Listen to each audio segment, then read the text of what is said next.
Okay. Sino po sa inyo ang nakapanood na nitong pelikulang ito? Na? Yung movie po na yan ay nakabase sa isang historical na giyera na tinatawag na Battle of Thermopylae. Naganap po yan noong 480 BC. No? Pero alam niyo po ba, although historical ang basihan nitong movie na ito, ang totoo pong nangyari ay, yes, nandun nga yung mga Spartans, 300 sila, 300 na Spartans yung nandun. At yun naman yung makikita niyo po sa movie, di ba? Yung 300 Spartans na yun yung sumalubong dun sa napakaraming Persian soldiers, iba't ibang wave ang kinalaban nila at marami silang napatay. 300 laban sa napakaraming Persian soldiers. Pero ang totoo pong nangyari nung time na yon ay yes, nandun yung 300 Spartans, pero hindi po sila 300 lang. Meron pa po silang mga kasamang Greeks na aabot ng mga 6,000 to 7,000 soldiers. So hindi lang po sila 300. So mga nasa 6,000 to 7,300 sila lahat doon sa time na yon. Pero ang titingnan po natin ngayong umagang ito ay ang totoong 300. Kung saan 300 lang talaga ang ginamit ng Diyos para sa isang tagumpay na hindi inaasahan. Ngayon, bago po yon, gusto ko pong ipakita sa inyo itong isang picture na ito. Isa po itong archaeological finding sa Israel na magpapatunay po sa existence ng character na pinag-uusapan natin ngayon. Kung nakinig po kayo doon sa scripture reading ni Crashly, at hindi naman po siya nagpagupit para lang sa walang dahilan, yan pong nakikita nyo ay archaeological finding sa Israel na may inscription na ang nakalagay ay Jerubbaal. At wala pong ibang character sa written history ang in existence na tinawag na Jerubbaal liban sa character na pinag-aaralan natin ngayon. At yan ay si Gideon. Ganyan po ka-relevant, ganyan ka-importante itong archaeological finding na ito dahil pinapatunayan nito na itong kwento na binasa ng kapatid na Crashly ay hindi lang basta legend, hindi ito myth, hindi ito storya lang, kundi nangyari sa totoong buhay. Isa po itong totoong storya ng totoong tao na may mga totoong kahinaan gaya natin, pero ginamit ng totoong Diyos at nagtagumpay.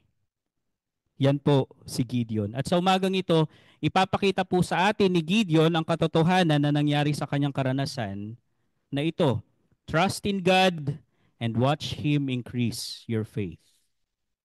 Magtiwala ka sa Diyos at makikita mo, mapapatunayan mo na palalakasin niya ang iyong pananampalataya.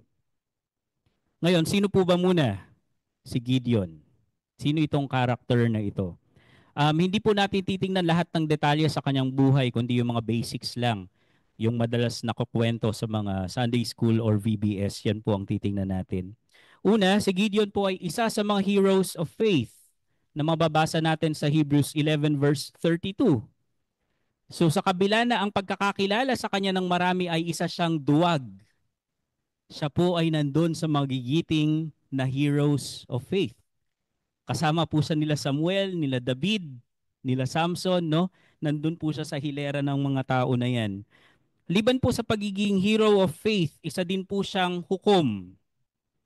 Gaya po ng narinig natin nung nakaraan kay Kuya JL, pinapadala po ang mga hukom ng Diyos kapag humingi na ng sakslolo ang Israel dahil dun sa paghihirap nila na consequence din po ng kasalanan nila.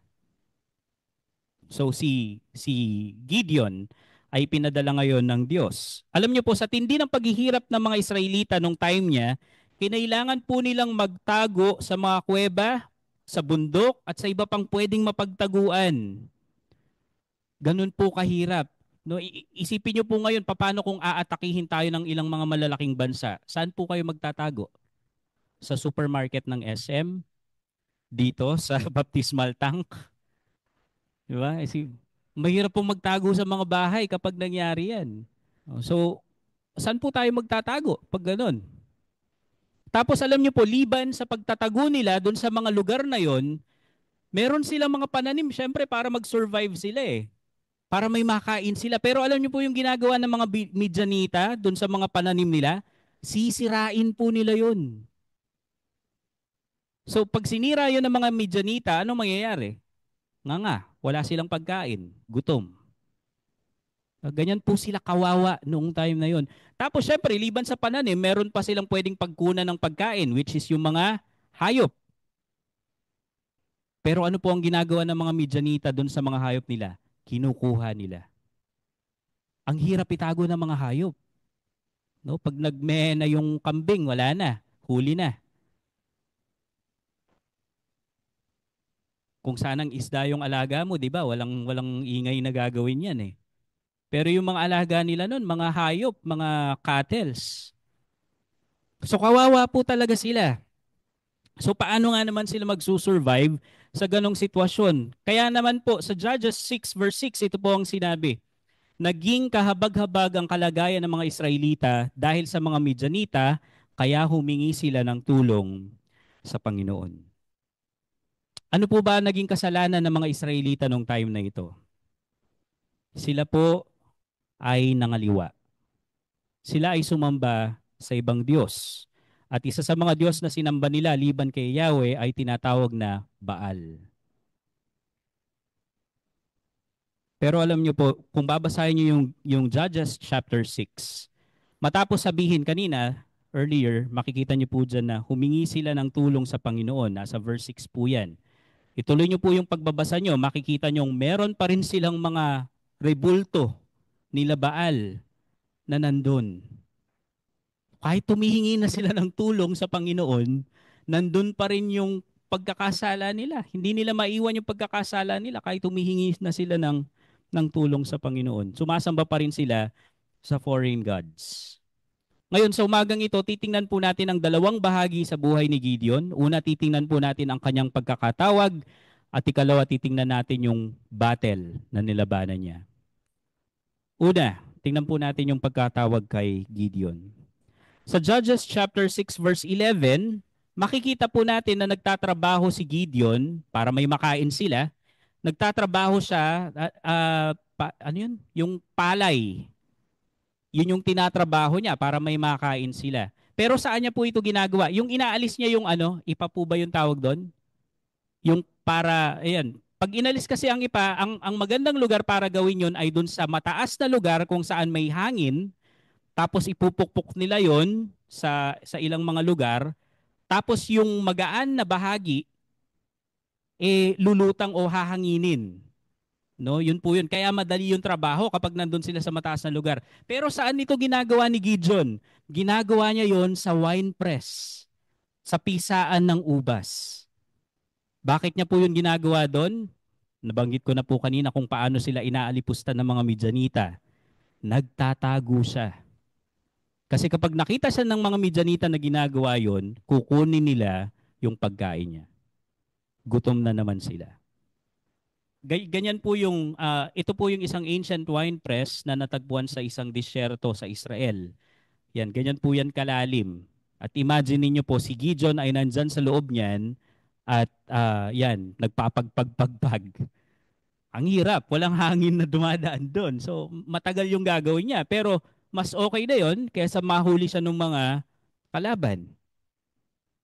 Tapos, habang ginagawa niya yung trabaho na yan, ng patago laban sa mga kaaway, binati siya ng anghel ng Panginoon. Anong sabi ng anghel ng Panginoon? Ikaw, magiting na sundalo, ang Panginoon ay sumasa iyo. Matapang at malakas na tao, kasama mo ang Panginoon. Alam niyo po kung ako si Gideon, titingin po muna ako sa paligid ko kung merong ibang kinakausap yung anghel eh. Diba? Kaya nga ako nandun sa lugar na yun eh, kasi nagtatago ako. Tapos tatawagin ako nung anghel na matapang. Diba? Pero alam niyo po, totoo po itong sinabi ng anghel na ito. Pero hindi po matapang at malakas si Gideon dahil sa sarili niya. Ano po ang dahilan kaya natatawag na matapang at malakas si Gideon? Dahil po dun sa last part, ang Panginoon ay sumasa iyo. Kung hindi kasama ni Gideon ang Panginoon, hindi siya malakas, hindi siya magiting, hindi siya matapang. Kaya naman po yan yung pinansin ni Gideon, yung bahagi na yan. Ang Panginoon ay sumasa inyo. Pag binasa niyo po yung Judges chapter 6, sinagot niya po yung anghel. Sabi niya, kung kasama namin siya, bakit ito nangyayari sa amin? Kung papansinin niyo po, may pagka-ignorante si Gideon dun sa tunay na spiritual condition nila. Makikita po natin ito dun sa pakikipag-usap niya sa anghel. Ang sabi niya po, sumagot si Gideon, kung sumasa amin ang Panginoon, bakit ganito ang kalagayan namin? Bakit hindi na siya gumagawa ng mga himala gaya ng ginawa niya noon nang inilabas niya sa Ehipto ang aming mga ninuno? Ayon na rin sa mga kwento nila sa amin. At ngayon pinabayaan na kami ng Panginoon at ipinaubaya sa mga Midyanita. Hindi po ba familiar sa inyo itong mga litanyang ito? Sa panahon natin ngayon, maraming nagsasabi pa rin ito. Kung totoong merong Diyos, gaya ng sinasabi dun sa story sa Bible, na naghahati siya ng dagat, marami siyang mga ginagawang himala, nasan siya ngayon? Kaya naman ang iba ay hindi naniniwalang merong Diyos dahil hindi na daw nila makita itong mga ginagawang ito ng Diyos. Alam niyo po dito sa sinasabi ni Gideon, pinabayaan na kami ng Panginoon at ipinaubaya sa mga Midyanita. Tama po siya na binigay sila ng Diyos sa mga Midyanita, pero mali siya sa pagsabi na iniwanan na sila ng Diyos. Hindi po sila iniwanan ng Diyos. Alam niyo po minsan, ang kalagayan nating mahirap ay dahil din sa kasalanan natin. Bakit ba sila naghihirap? Dahil ba gusto ng Diyos na maghirap sila? Hindi po. Yan po ay dahil sa pagkakasala na meron sila. Ginagamit po ng Diyos yung mga paghihirap natin minsan sa buhay para magsisi tayo. Pero ano po ang ginagawa ng iba tungkol dito? Instead na i-check nila ang problema nila with God, instead na i-check nila yung relationship nila sa Kanya, ang gagawin nila ay ka-questionin pa nila ang Diyos. Kung talagang merong Diyos, bakit hindi ka magparamdam? Yan po ang nagiging kaisipan ng iba. Nung utusan po ng Diyos si Gideon sa verse 14 na iligtas ang mga Israelita, ano po ang sinagot niya sa verse 15? Ang sabi niya sa Diyos, mahina siya. Ito po yung sabi sa verse. Sumagot si Gideon, pero paano ko po maililigtas ang Israel? Ang pamilya po namin ang pinakamahina sa lahi ni Manase at ako naman po ang pinakaaba sa pamilya namin. Mahina ang tingin niya sa kanyang sarili. Mahina yung pamilya niya, mahina siya within his family. Tingnan niyo po kung saan tumitingin si Gideon. Tumitingin siya sa kahinaan niya kaysa sa lakas at pangako ng Diyos. Nakatingin siya sa kahinaan niya. Minsan kaya hindi po tayo nakapaglilingkod sa Panginoon dahil sa mas tumitingin tayo dun sa kaya nating gawin kaysa sa kayang gawin ng Panginoon sa pamamagitan natin. Pag binasa po natin ang scriptures, makikita natin yung iba't ibang klase ng tao na hindi po perpekto, mahihina, makasalanan. Pero ginamit pa rin sila ng Diyos. Hindi nyo po kailangang maging perpekto muna bago po kayo magamit ng Panginoon. Kasi alam nyo po mga kapatid, kung yun ang pamantayan ng Diyos sa paggamit niya ng isang tao, wala pong magagamit sa atin. Wala siyang magagamit na tao. Kasi ang sabi ng scriptures, walang mabuti, wala ni isa. No one is good, no not one. No one is righteous. So kung kabutihan o pagiging perpekto ang batayan para magamit ka ng Panginoon, wala pong magagamit sa atin.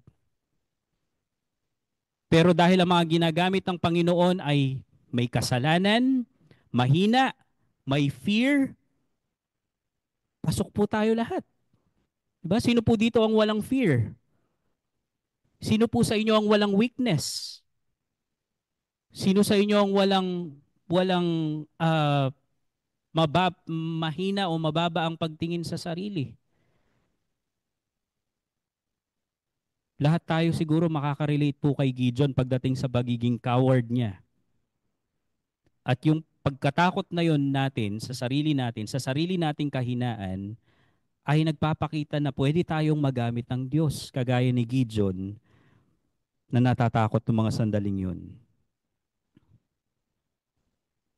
Ngayon, sa mga susunod po na pangyayari, makikita po nating ilang beses hihingi ng sign si Gideon sa Diyos dahil sa hindi pa rin po siya makapaniwalang siya ang gagamitin ng Diyos. No, hindi ko po babanggitin in detail itong mga signs na ito. Pwede po nating pag-usapan actually kung okay lang bang humingi ng sign o hindi. Sa Sunday school na lang natin pag-usapan yon. Pero ang gusto ko pong makita nyo dito, pag binasa nyo yung story ni Gideon at humihingi siya ng sign sa Diyos, hindi po siya pinagalitan ng Diyos na tigas naman ang ulo mo, sinabi ko na sa'yo, gagamitin kita eh. Wala po kayong makikita doon na pinagalitan siya ng Diyos dahil sa hindi pa rin siya makapaniwalang siya ang gagamitin ng Diyos. Alam niyo po, sa halip na pagsabihan siya ng Panginoon, pinagbigyan siya ng Panginoon doon sa hinihingi niyang sign. At ginawa po ito ng Panginoon para palakasin yung mahinang pananampalataya ni Gideon. Para palakasin yung mahinang pananampalataya niya. Hindi po pinalakas ng Diyos si Gideon physically. Nakita niyo po ba? Hindi siya kagaya ni Samson na merong pambihirang lakas. Hindi siya binigyan ng Diyos ng power o kaya magic para ipagtanggol ang Israel. Ano po ang ginawa ng Diyos kay Gideon? Pinalakas ng Diyos yung pananampalataya niya. Ang pagtitiwala po sa Diyos ang solusyon para sa mga mahihinang tao na gustong makita ang kapangyarihan ng Diyos sa buhay nila. Kung tinatawag ka ng Diyos para maglingkod sa Kanya, maaring natatakot ka, yes. Paano kung mag-fail ako dun sa ministry na yon? Parang hindi naman ako enough para kumilos dun sa gawain na yon. Sabi po ni Pablo sa 2 Corinthians 12 verse 9 to 10, ngunit sinabi ng Panginoon sa akin, sapat na sa iyo ang aking biyaya dahil ang kapangyarihan ko'y nakikita sa iyong kahinaan. Kaya buong galak kong ipinagmamalaki ang aking mga kahinaan, sabi ni Pablo, nang sa ganon ay lagi kong maranasan ang kapangyarihan ni Kristo. Dahil dito, maligaya ako sa aking kahinaan, sa mga panlalait sa akin, sa mga pasakit, pang-uusig at sa mga paghihirap alang-alang kay Kristo. Sapagkat kung kailan ako mahina, saka naman ako pinalalakas ng Diyos. When I'm weak, then I am strong. At hindi yon dahil sa nature na meron si Pablo, kundi dahil yon sa kalakasan ng Panginoon. Kapag tinawag po kayo ng Panginoon, mararanasan nyo yung takot, possible even yung failure, kapag ang tingin nyo po ay lakas nyo ang ginagamit nyo dun sa paglilingkod sa Kanya. O imagine niyo po, para kayong isang equipment na tumatakbo sa baterya. Hindi kayo nakakonect sa power source. Kaya very limited ang itatakbo nyo. Hanggang sa darating na yung time, mababurn out kayo, mapapagod kayo, susuko kayo. Pero kung kayo ay connected sa power source, hindi po sariling power nyo yung ginagamit nyo para kumilos. Nakakonect kayo sa Diyos mismo. Dahil siya yung magsusupply sa lahat ng kailangan nyo sa wisdom, sa power, sa paglilingkod sa Kanya. Kaya naman hindi po dapat matakot. Gaya nung bati nung anghel kanina sa umpisa. Matapang si Gideon, makisig siya, hindi dahil sa sarili niyang lakas, kundi dahil kasama niya ang Panginoon. Ganyan din po ang mararanasan ng mga naglilingkod sa Panginoon dahil nagtitiwala sila sa Kanya habang pinaglilingkuran nila siya. Punta po tayo dun sa pangalawa. Yung battle na pinaglabanan ni Gideon. Matapos po yung tawag sa kanya, inutusan po ng Diyos si Gideon na gibain o wasakin yung mga imahe ni Baal na sinasamba po ng mga Israelita. At matapos niyang gibain yon, inutusan siya ng Diyos na magtayo ng altar para kay Yahweh. Alam niyo po kung kailan niya yon ginawa? Kasi matapang siya eh. Kaya ginawa niya yon gabi. Kaya niya yung ginawa ng gabi, sabi sa scriptures, kasi takot siya sa family niya at sa mga kababayan niya. Pero at least sumusunod siya. Takot nga lang siya sa mga nasa paligid niya. Tapos nung nalaman po nito mga kababayan niya na siya yung wu- nagwasak doon sa rebulto ni Baal, hinanting nila siya at hinahanap doon sa tatay niya. Ngayon, pinagtanggol po siya nung tatay niya. Sabi ng tatay niya, kung ipagtatanggol niyo si Baal, papatayin kayo kinaumagahan. Sabi nung tatay niya. Kasi kung totoong Diyos si Baal, dapat ipagtanggol niya ang sarili niya laban dun sa mga wawasak sa kanya o sa mga altar niya. Kaya mula po noon, tinawag nila si Gideon na Jerubbaal. Yung nakita niyo pong inscription kanina. Ano ba ang ibig sabihin ng Jerubbaal? He contends with Baal. Nilabanan niya si Baal. At si Baal, kailangan niyang ipagtanggol yung sarili niya laban kay Gideon. Kaya si Gideon lang po ang tinatawag niya na Jerubbaal sa written or recorded history. And then sa pamamagitan po ng Espiritu ng Diyos, nanawagan po si Gideon dun sa mga kababayan niya na lumaban sa mga Midianita. Ilan po ang tumugon dito sa panawagan niyang ito?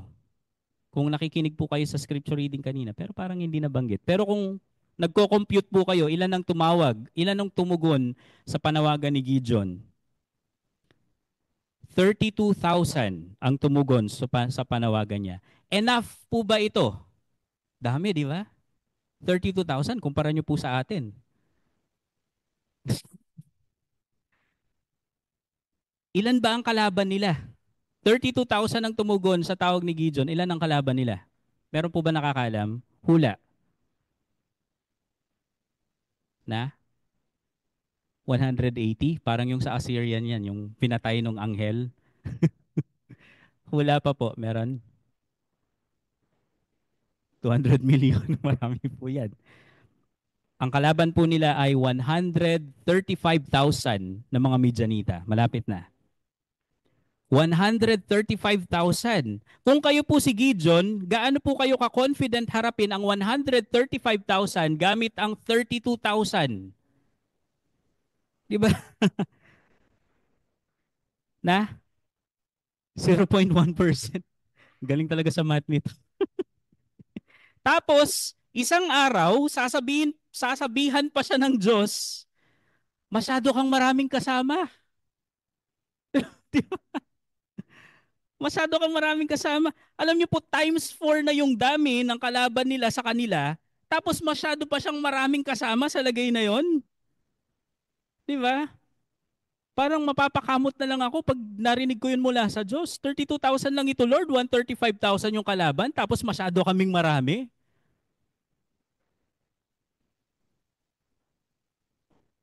Pero ano po ang binigay na dahilan ng Diyos? Magyayabang sila na niligtas nila ang sarili nila dahil sa sarili nilang lakas. Pero 32,000 versus 135,000, parang miracle na rin nga, di ba? Na mananalo sila doon. Pero masyado pa daw pong marami yan. So ano pong ginawa ng Diyos? Unang pinauwi, yung mga takot. Sabi po dun sa Judges 7 verse 3, kaya sabihan mo sila na kung sino man ang natatakot, ay maaari nang umalis dito sa bundok ng Gilead at umuwi na. So pinauwi mo na yung mga natatakot, yung mga dinadaga. Bakit po ito ginawa? Actually, kasama po ito dun sa mga tuntunin na ginagawa talaga nila na iniwan ng Diyos kay Moises. Sa Deuteronomy 20 verse 1, ito po ang sabi, kung kayo'y makikipagdigma at makita ninyo na mas marami ang mga kabayo, karwahe at sundalo ng inyong kalaban, which is true. Alam po nilang 135,000 ang kalaban nila. Nakita nilang sindami ng buhangin sa dagat yung mga kalaban nila. Ano po ang sabi? Huwag kayong matatakot dahil kasama ninyo ang Panginoon na inyong Diyos na naglabas sa inyo sa Ehipto. Babalik po ulit tayo dun sa greeting ng angel kanina kay Gideon, di ba? Matapang o makisig na tao, kasama mo ang Panginoon. So mula sa 32,000, umuwi po ang ilan yung dinaga, ilan yung natakot? Umuwi ang 22,000. So ilan ang natira? 10,000 versus 135,000. Kung dati times 4 yung mga kalaban nila, ngayon ilan na? Galing talaga sa math nito. Ngayon times 13 na. Times 13 na la. Times 13. So ang laki na ng gap nila. Baka pwede na yan, Lord, di ba?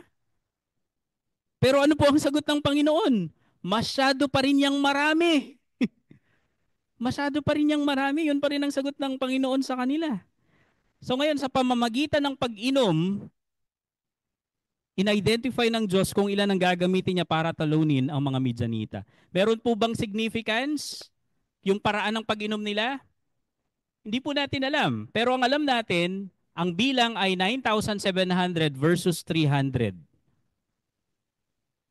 9,700 versus 300. Siguro nung nagbibilang si Gideon, ang iniisip niya, uy, 300 lang yung uuwi. Sabi niya siguro, di ba? Ini-expect niya siguro yung 9,700, yun yung maiiwan eh. Pero nung narinig niya mula sa Diyos, sino ang iiwan? Yung 300. Ipapakompute ko pa ba sa'yo? 300 versus 135,000. Ang layo. Kung ako si Gideon, mas gusto ko nang makasama yung 9,700 kaysa dun sa 300. At ano po yung armas nila? Torch, trumpeta, at saka palayok.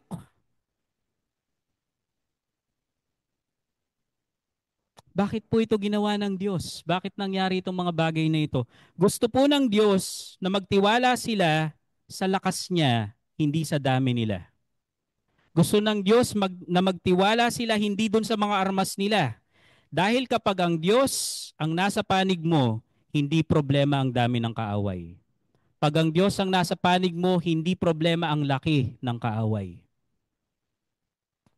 Sa atin, mga kapatid, kung ang Diyos ay nasa panig natin, hindi problema kung gaano kaedukado, hindi problema kung gaano karami, hindi problema kung gaano katuso ang kalaban. Kung kasama natin ang Diyos, matapang tayo.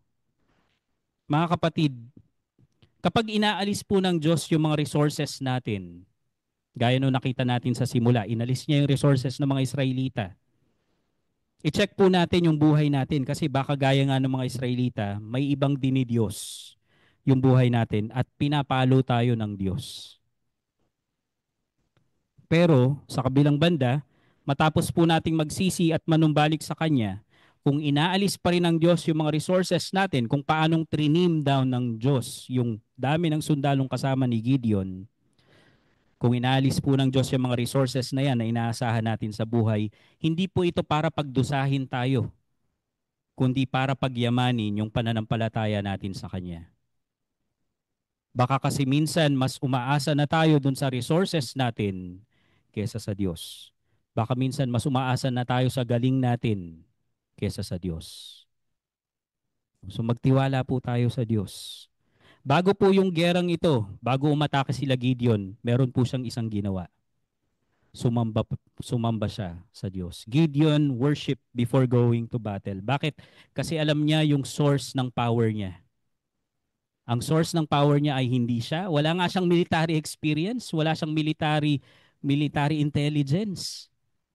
Ang source ng victory niya ay walang iba kundi ang Diyos. At itong experience na ito na Gideon, I believe, ay alam o narinig sa kwento ni Jonathan. Kung kilala niyo po si Jonathan, ito po yung best friend ng isang hari ng Israel, si David.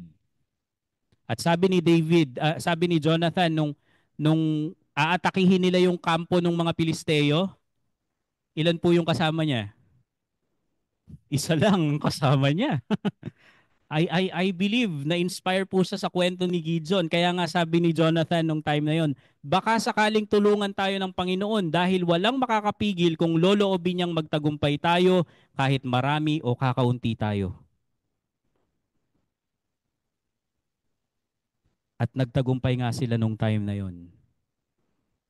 Mga kapatid, ang presensya lang po ng Diyos sa buhay natin ang dahilan kaya from nobody nagiging somebody tayo. Dahil lang yun sa presensya ng Diyos. Dahil kasama ng Diyos si Gideon, natawag siyang makisig, natawag siyang matapang. Dahil sa Diyos, nagtagumpay sila. Hindi po yun dahil kay Gideon. Kasi without God, we are nothing. Diba? Christian tayo, di ba? Christian po tayo. Alisin niyo po ang salitang Christ dyan. Ano ang matitira? I-A-N. Ano ang ibig sabihin ng I-A-N? I am nothing. Alisin niyo si Kristo sa Kristiyano. Wala po tayong magagawa. At yan din ang sinabi niya sa John 15. For without me, you cannot do anything. Pero kung kasama natin siya, kahit yung weaknesses natin, nagfe-fade dahil sa lakas ng Panginoon. So kung may pinapagawa po sa atin ng Panginoon, wag po tayong matakot. Humakbang po tayo sa pananampalataya at sa lakas ng Panginoon.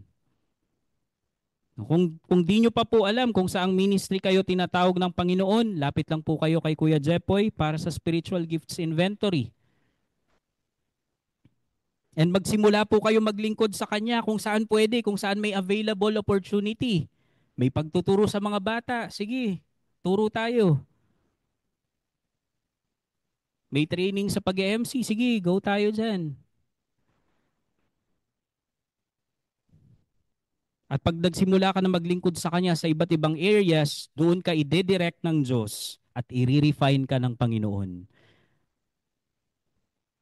At tingnan mo, panoorin mo kung paano Kanya palalakasin sa pananampalataya.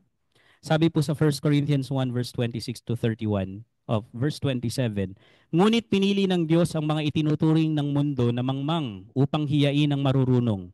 Pinili ng Diyos ang mga itinuturing ng mundo na mahihina upang hiyain ang malalakas. At pinili ng Diyos ang mga itinuturing ng mundo na mabababa at walang halaga upang mapawalang halaga ang itinuturing ng mundo na mahalaga. Kaya walang makakapagmalaki sa harap ng Diyos. Dahil sa Kanya tayo na kay Kristo Jesus. Si Kristo ang karunungan ng Diyos para sa atin. Sa pamamagitan niya, itinuring tayo ng Diyos na matuwid. Kung wala po si Kristo, hindi po tayo matuwid. Hindi tayo makakatayo sa harap ng Diyos. Hindi tayo makakasamba sa Kanya kung wala si Kristo. Ibinukod para sa Kanya at tinubos sa ating mga kasalanan. Verse 31, kaya gaya ng sinasabi sa kasulatan, ang gustong magmalaki, ipagmalaki lamang ang ginawa ng Diyos. Huwag kang magmalaki kasi naka-aircon yung chapel nyo. Huwag kang malaki dahil marami kayo sa church. Huwag kang malaki dahil, huwag kang malaki. Sorry Kuya Proy. Huwag kang magmalaki.